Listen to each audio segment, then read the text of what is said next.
ইরানের মুসলমানেরা, তাদের সাথে আমাদের আকীদার অনেক বেশকম আছে, কিন্তু তারা যখন ঐক্যবদ্ধ হলো, ইরানের ওলামারা, আয়াতুল্লাহরা যখন ঐক্যবদ্ধ হলেন, তখন আমেরিকার মতো বিরাট পরাশক্তিকে তারা পদানত করে ইসলামী রাষ্ট্র, তাদের ভাষায় তারা ইসলামী রাষ্ট্র প্রতিষ্ঠা করতে সক্ষম হয়েছে এবং আমেরিকাকে পদানত করেছে। এখানে আয়াতুল্লাহ খমিনীর একটি কথা আমার মনে পড়ে, কি সাহস তার! ইমান আকীদা চাই থাকুক, আকীদার প্রশ্নে আমরা আপোষ করব না, কিন্তু এই কথাটা তো বলতেই পারি। যখন আমেরিকা তাকে বলেছিল যে আমার দূতাবাস থেকে যে 56 জনকে গ্রেফতার করা হয়েছে আমেরিকান, এদেরকে ছেড়ে দাও, তা না হলে তোমার খাদ্য রসদ আমেরিকা থেকে যত সাহায্য যায় সব বন্ধ করে দেওয়া হবে। আয়াতুল্লাহ খমেনী জবাব দিয়েছিলেন আমেরিকান প্রেসিডেন্টকে, তুমি কারে খাবারের ভয় দেখাও? যেই জাতির বছরে 1 মাস না খাইয়া থাকা ফরজ, সেই জাতি তোমার খাবারের অপেক্ষা করবে? তোমার মতো কাফেরদের খাবারের কোনো পরোয়া আমরা করি না।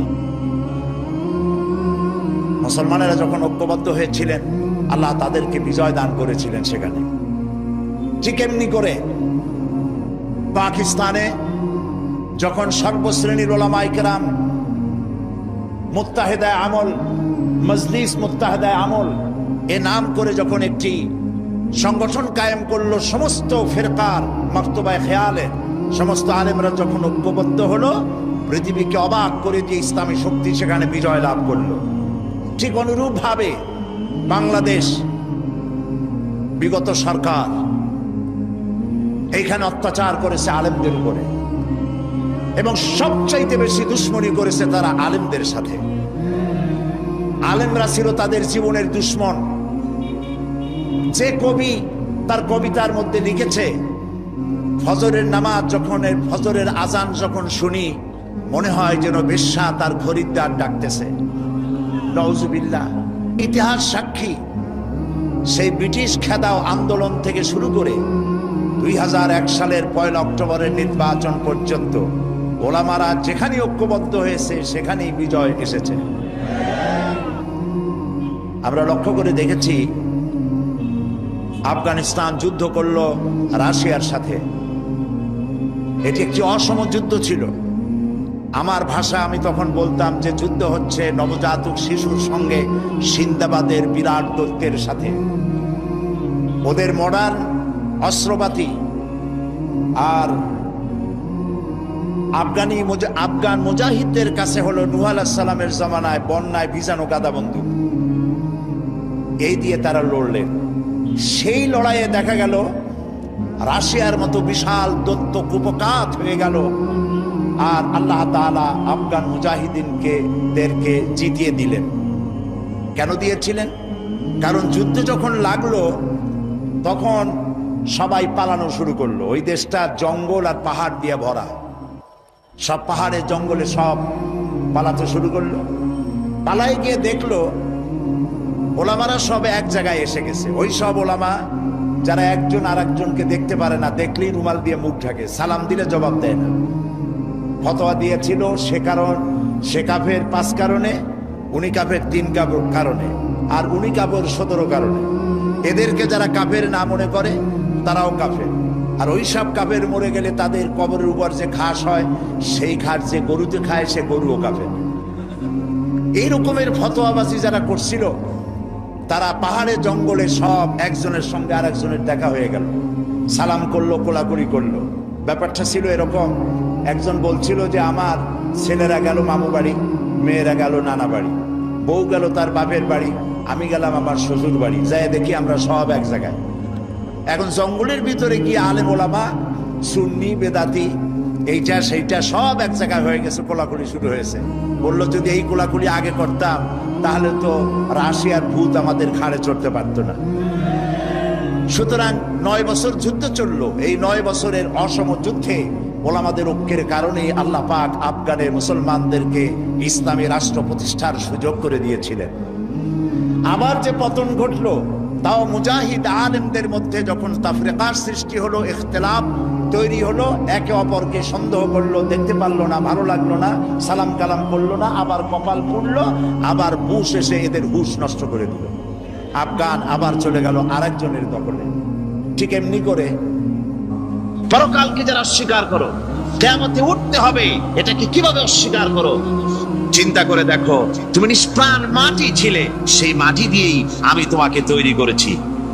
আবার আল্লাহ পাক মানুষকে আরো বুঝান, কিয়ামত আছে, পরকাল হবে, আল্লাহর দরবারে উঠতে হবে। আলাম ইয়াকুনু ফাতাম মিন মানিজ্জিয়ুনা, তুমি কি মাতৃগর্ভে নিক্ষিপ্ত এক ফোঁটা পানি ছিলে না? সুম্মা কানা আলাকাতান ফাখালাকা ফাসাওয়া, এরপরে তোমাকে মাংসপিণ্ডে, জমাট রক্তে মাংসপিণ্ডে পরিণত করা হলো, এরপরে তোমাকে সুন্দর করে তোমাকে সুগঠিত করা হলো। ফাজআলা মিনহু যাওজাইনি যাকারা ওয়াল উনসা, এরপরে মাতৃগর্ভের ভিতরে আমি এটাকে পুরুষ বানালাম, কন্যা সন্তান অথবা পুত্র সন্তানে পরিণত করলাম। এইটা যে পেরেছে, যিনি পেরেছেন, আলাইসা যালিকা বিকাদিরিন আলা আইয়ুহিয়াল মাউতা, সে আল্লাহর পক্ষে কি সম্ভব নয় যে তোমার মৃত্যুর পরে তিনি আবার জিন্দা করতে পারবেন? কি বলেন সম্ভব না? তিনি পারবেন না? নিশ্চয়ই তিনি আবার কিয়ামতের মাঠে আমাদেরকে হাজির করতে পারবেন, এতে কোনো সন্দেহ নাই। আল্লাহ পাক সেই জন্য এখানে বলতেছেন যে ওরা বাল কাযযাবু বিসসাআ, ওরা আসলেই পরে কালকে অস্বীকার করেছে। আপনি যে নবী, এতে কোনো সন্দেহ নাই। আপনি খানা খান, আপনি বাজারে যান, এটাই মূল আপত্তির বিষয় না। মূল কথা হলো তারা পরকালকে অস্বীকার করেছে। আল্লাহ পাক বলেন, ওয়া আন্নাস সাআতা আতিয়াতুন লা রাইবা ফিহা, অবশ্যই সে সময় আসবে, সে কিয়ামত আসবেই, এতে কোনো সন্দেহ নাই। ওয়া আন্নাল্লাহা ইয়াবআসু মান ফিল কুবুর, আর আল্লাহ পাক তিনি কবরের মধ্যে অন্তর্হিত যা কিছু আছে সবাইকে কিয়ামতের দিন আল্লাহ পাক ময়দানে উঠাবেন। কিয়ামতে আল্লাহর দরবারে সকলকে হাজির হতে হবে। আমার বন্ধুগণ, আল্লাহ পাক বলেন, ওয়া লাকাদ খালাকনাল ইনসানা মিন সুলালাতিন মিন তিন, লক্ষ্য করো, তুমি ছিলে মাটির নির্যাস থেকে, তোমাকে তৈরি করা হয়েছে। শুধু মাটির নির্যাস থেকে, তোমাকে কোনো মডেল ছাড়া, কোনো ধরনের আদর্শ ছাড়া, কোনো ধরনের নমুনা ছাড়া তোমাকে সৃষ্টি করা হলো। সুম্মা জাআলনাহু নুতফাতান ফি কারারিম মাকিন, এরপরে মাতৃগর্ভের একটা অত্যন্ত সুরক্ষিত জায়গায় তোমাকে সংরক্ষণ করা হয়েছিল। সুম্মা খালাকনান নুতফাতা আলাকাতান ফাখালাকনাল আলাকাতা মুদগা, রক্তপিণ্ডকে, নাপাক পানিকে জমাট রক্ত করেছি, জমাট রক্তকে আমি আবার গোশত পিণ্ডে পরিণত করেছি।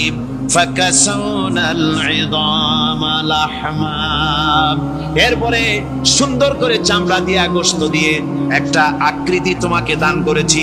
সুম্মা আনশানাহু খালকান আখারা ফাতাবারাকাল্লাহু আহসানুল খালিকিন, এরপরে সুন্দর একটা বিশেষ একটা আকৃতি দিয়ে তোমাকে আমি সুন্দর করে সুগঠিত করে তোমাকে তৈরি করেছি।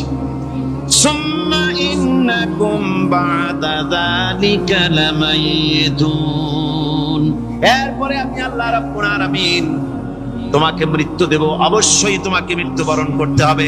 সুম্মা ইন্নাকুম ইয়াউমাল কিয়ামাতি তুবআসুন, এরপরে কিয়ামতের দিন আসবে, ওই বিশেষ মুহূর্ত আসবে, সেই নির্দিষ্ট সময় আসবে, ওই কিয়ামতের মাঠে আল্লাহর দরবারে তোমাদের সকলকে উঠতে হবে, কোনো সন্দেহ তাতে নাই। আল্লাহ পাক বলছেন, وأعتدنا لمن كذب بالساعة سعيرا, আমার এই পরকালকে, এই আখিরাতকে, কিয়ামতের দিনকে যারা অস্বীকার করবে, যারা মিথ্যা মনে করবে, আমি তাদেরকে জ্বলন্ত আগুনের শাস্তি তাদের জন্য রেখেছি। জোরে বলেন নাউজুবিল্লাহ। সেই কিয়ামত যে দিনটা আল্লাহ পাক মানুষের জন্য রেখেছেন, সেই কিয়ামতের অবস্থা বড়ই মারাত্মক। মানুষেরা তা জানে না। মানুষ যদি তা বুঝতে পারতো, জানতে পারতো, তাহলে মানুষেরা গুনাহের কাজ করতে পারতো না। আপনারা কি চিন্তা করেন, ওই যে কাফের গুলি মক্কার জীবনে রাসূল পাক সাল্লাল্লাহু আলাইহি ওয়াসাল্লামের মক্কি জিন্দেগিতে যে সমস্ত মানুষগুলি চুরি করত, ডাকাতি করত, জেনা করত, বদমাশি করত, মানুষ হত্যা করত, এই লোকগুলি ফিরে আসতো কিসের কারণে? তাদেরকে আখিরাতের কথা বলা হয়েছে, এই পরকালের কথা বলা হয়েছে। কোরআন শরীফে আল্লাহ রাব্বুল আলামিন পরকালের কথা, মৃত্যুর কথা, কিয়ামতের কথা, হাসরের কথা, সিরাতের কথা, মিজানের কথা, মওতের কথা যত বলেছেন, জান্নাতের কথা যত জায়গায় যতগুলা বলেছেন, সবগুলি আয়াতে কারিমা যদি এক জায়গায় করা যায় তাহলে পুরা কোরআন শরীফের 1/3 10 পারার সমান হবে। জোরে বলেন সুবহানাল্লাহ। যেহেতু পরকালের চিন্তা ছাড়া মানুষের জীবন পরিচ্ছন্ন হতে পারে না, সুন্দর হতে পারে না, অপরাধ মুক্ত হতে পারে না। আল্লাহ পাক বলেন সেই দিনটি বড়ই ভয়ানক, বিপজ্জনক। ওই দিনটির ব্যাপারে আল্লাহ পাক তার বান্দাদেরকে সতর্ক করে দিয়েছেন, বান্দারা সতর্ক হয়ে যাও, এইভাবে দিন যাবে না, কিয়ামত আসবে। আর ওই কিয়ামত এত মারাত্মক হবে, আল্লাহ সতর্ক করছেন বান্দাদেরকে, ইয়া আইয়ুহান নাসুত্তাকু রাব্বাকুম ইন্না সালসালাতাস সাআতি শাইউন আযীম। হে মানব সকল, আত্মরক্ষা করো খোদার গজব থেকে, আল্লাহর গজব থেকে আত্মরক্ষা করো। ইন্না সালসালাতাস সাআতি শাইউন আযীম, সেই কিয়ামতের সেই কম্পন খুবই মারাত্মক, খুবই ভয়াবহ কম্পন সৃষ্টি হবে সেদিন। ইয়াউমা তারাউনাহা তাযহালু কুল্লু মুরদিআতিন আম্মা আরদাআত। সেদিন দেখতে পাবে স্তন্যদায়িনী মা, যে মা তার সন্তানকে দুধ দেয়, ওই মাও তার দুধের বাচ্চার কথা ভুলে যাবে, মনে থাকবে না। আল্লাহ রাব্বুল আলামিন বলেন, ওয়াতাদাউ কুল্লু যাতিন হামলিন হামলাহা।